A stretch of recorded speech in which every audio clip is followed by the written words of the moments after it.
Blog Talk Radio. And today's guest is Kevin Hein, who is one of the top franchise attorneys and experts in the country. And Kevin is a partner with the Denver office of Snell and Wilmer LLP, where he co-chairs the firm's Retail and Franchise Services Practices Group. Kevin's also a founding chairman of the Colorado Bar Association Subsection on franchise law, and also served from 1998 to 2001 as the Young Lawyers Division Liaison to the ABA Forum on Franchise Law. Good morning, Kevin. Welcome to the show. Good morning, guys. How are you? Good. How you doing today, Kevin? Excellent. Great. Kevin, joining us is my co-host. I think you know Don Johnson, president of Diamond Financial Services, and I know, Don, you wanted to say hi to Kevin. Yeah, Kevin, thanks a lot for your time today. We're really looking forward to discussing franchising, all your years of experience in the industry, and it was nice seeing you at the show a couple months ago, meeting you, of course.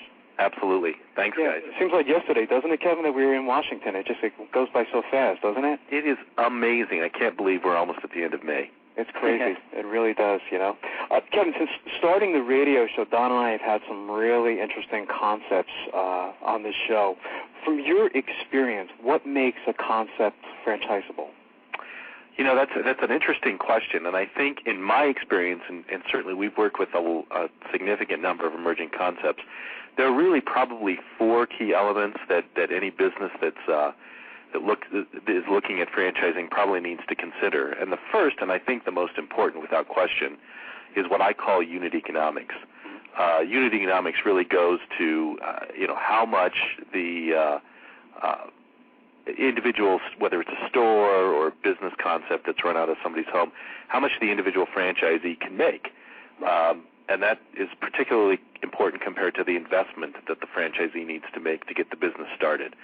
And I always tell clients when we're talking about franchising a new concept that you need to make sure that the business at the unit level can do three things. Number one, it has to be able to generate enough revenue, obviously, to cover its expenses.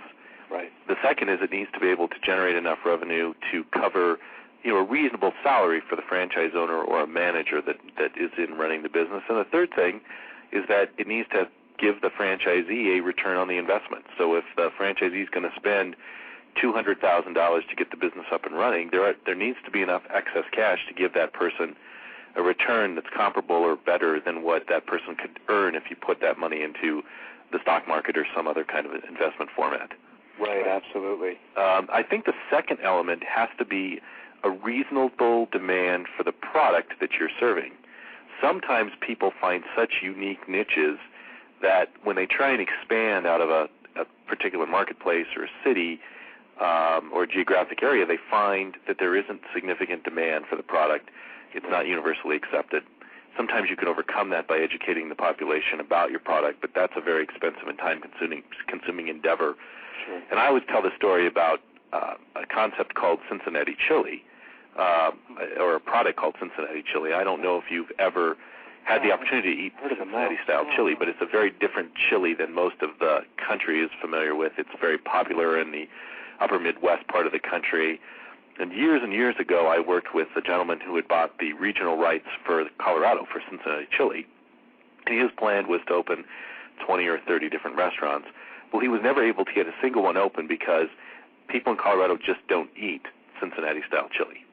So you really want to make sure before you try and roll something out on a grand scale that there's a real interest in your product. Right, absolutely.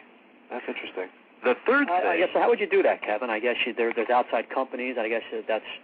Absolutely. I think if you're in certain kinds of businesses, there's a built-in demand. For example, if you're in the pizza business, that people eat pizza all over the country.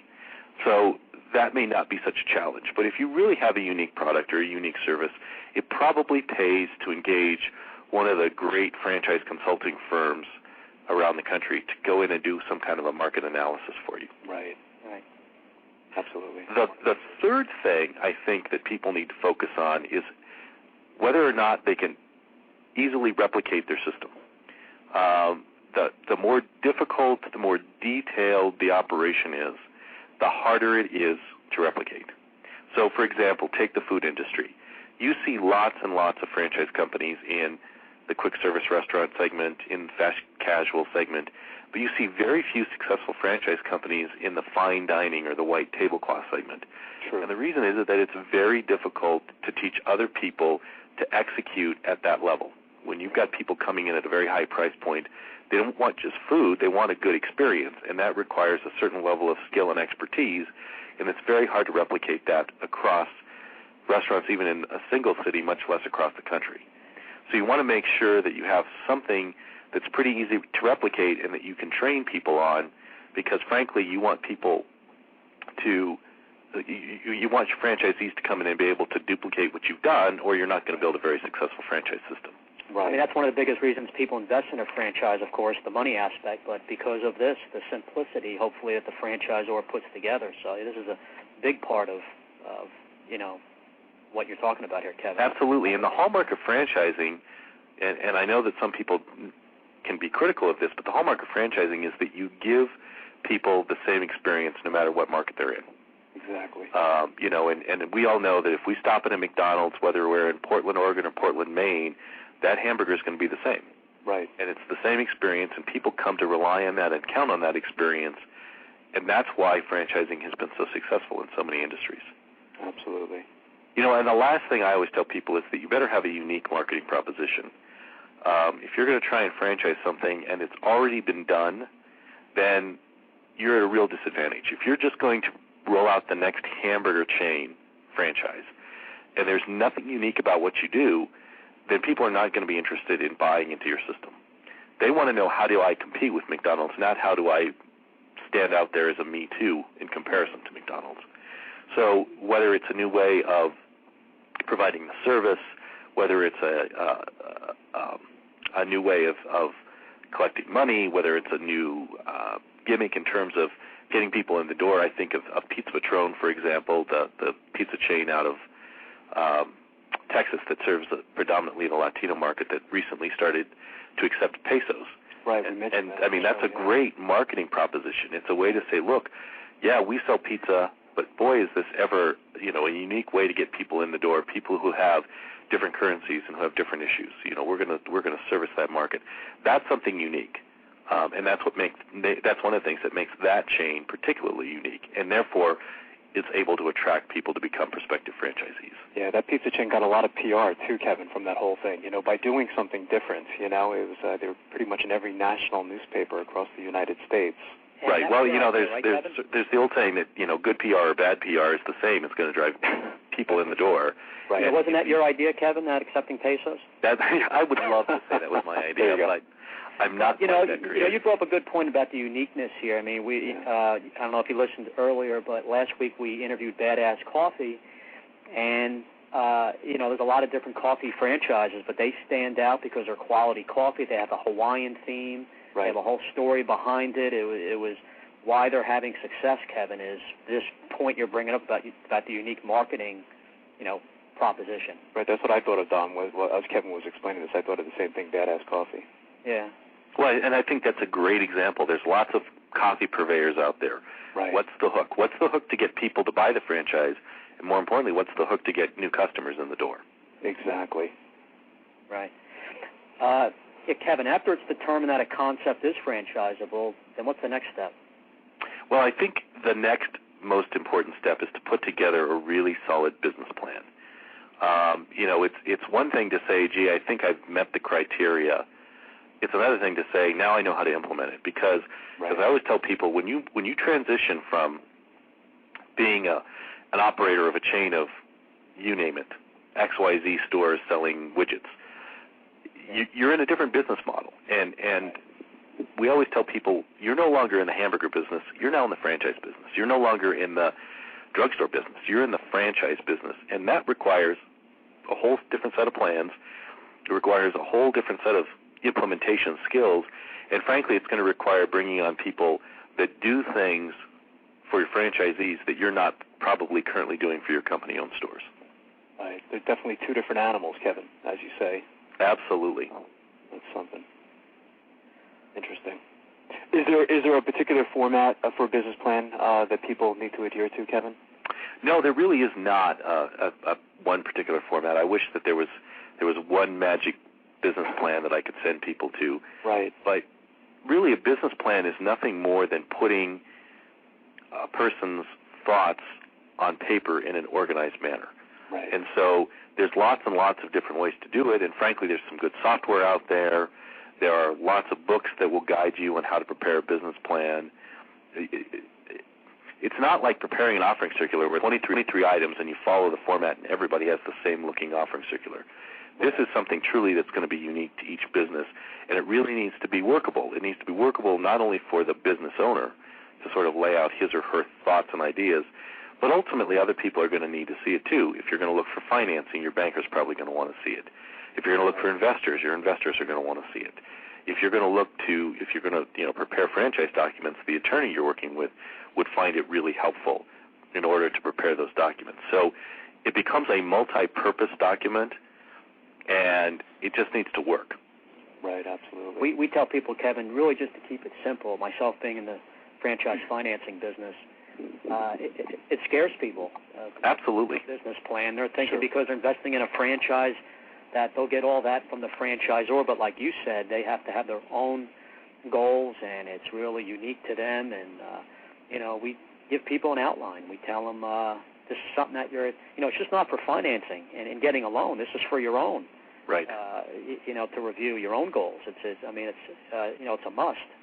Well, and I think a good business plan is just critical to any business person. We actually have a form here at my law firm that we have attorneys fill out every year it's pretty simple. It's a 2-pager, but it really helps people stay focused on the business development aspect of being a lawyer.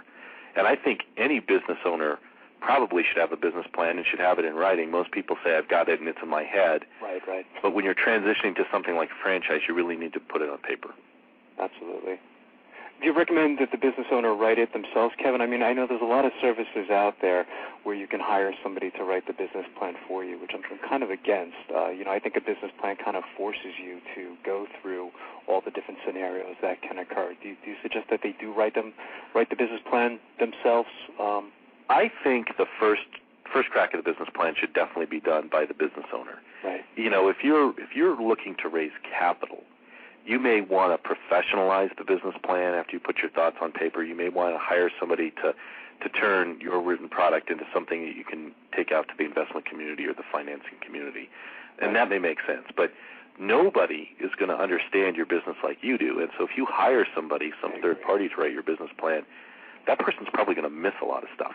I agree, absolutely. Interesting. Kevin, are there any resources to help people through the business plan creation? I guess we've maybe touched on this a little bit. Yeah, there are sections in your local bookstore. Go to Barnes & Noble or go to your local library in the business section, and you'll find book after book on business plans. There's also some good software programs out there that will help you. They basically go through and they prompt you with questions. Okay, think about this, think about that, and they oftentimes have tables in them that will allow you to actually plug in numbers. Right. And so if you're really going to do something that requires some financial planning, it probably makes sense to invest, $100 or $200 and buy some of that software that's out there. I agree. That's always a big question with the business plan. When our lenders are reviewing a loan package, they're always reviewing the projections that people have to do for a couple of years, and lenders don't want to see that a red flag can be raised if people feel they might be making too much money the first couple of years, or their goals are set too high. So you always have to find that fine line. You don't want to make it too low with their sales and profit, or too high. What's your feeling on that, Kevin?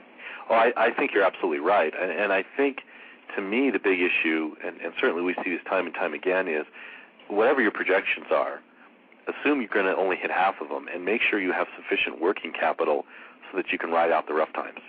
Right. To go back to the point of starting a new franchise system, a lot of times franchisors, rightly or wrongly, come in pretty thinly capital dependent on those initial franchise sales. And the risk is, if you're overly dependent on that you make bad choices simply because people can write a check. And you certainly don't want to start your system with the wrong franchisees merely because you need the capital to keep the doors open. Interesting. Yeah, I see a lot of franchisees doing that, just wanting to add numbers, not really, many of the loans we do, Kevin, are startup loans. So we see a lot of people who just don't have that cash reserve. You maybe have enough to pay the franchise fee and maybe have a little equity in their home, but And we always make sure we include working capital in the financing with the lenders we work with, but we see a lot of people who really shouldn't have been referred to us in the first place. Even though there's working capital alone, if that new franchisee starts to struggle a little bit, there's not much for them to fall back on. The franchisor is not really, giving that franchisee the best chance in the world. You should always plan for worst case and have that reserve. I guess the better franchisors set their criteria higher for right. And I think certainly the successful ones that I've worked with have pretty high net worth requirements, have substantial capital requirements, have substantial cash requirements. Correct me if I'm wrong, Don, but I think a typical SBA loan will probably finance up to 80% of the total project cost. Right, in that 75 to 80 range, okay. Right, for a starter. But, it's a heck of a lot safer for both the franchisor and the franchisee if you're financing something more like 50% of the cost. Right. And you have that much additional cash available in the event things don't turn out the way that you think they are. And we have unforeseen events happen all the time. I mean, think about all the franchisees that opened in New Orleans in the first and second quarter of 2005. They could never have seen what was going to happen there. And you really just have to plan. You have to be able to plan for the unexpected. And have something like outside income. Lenders like it when where the franchisee is not going to be dependent on income from that new franchise to pay their personal expenses. Another spouse is working, or they have a good chunk saved up in retirement, or even be able to use some of that retirement money to roll over towards a down payment on a franchise and hold on to a lot of their other cash. Different options. It's all the stuff we look at. I mean, you're right. You can never know what will happen. So you got to plan really on, whereas with a lot of franchises you do make money the first year, but really plan on not making money the first year. Right, and that actually sort of takes me to another point, which is, some franchises are really merely job replacement franchises. I mean, if all you're doing is effectively buying a job, then the matrix is different than if you're really doing this because you're trying to take control of your life and you want to make not just a sound financial decision from a day-to-day pay perspective, but also an investment decision. And, I think there are too many people who simply say, I'm done with the workforce. I'm going to, control my own destiny. And they get themselves into these franchises where they're not making much more than they would otherwise have made, and they become slaves to the business. And the worst is they become very dependent early on that income. And if they're not making the kind of margins they think that they're going to make early on, they really can struggle. And it's a trickle-down effect, because then they are not as happy, and if you're not happy and have that positive attitude, it's going to show in the business. So that's correct. They don't validate well for the rest of the franchise system. Right. Absolutely. Kevin, are you able to stick around for another segment? Absolutely. Yes, sir.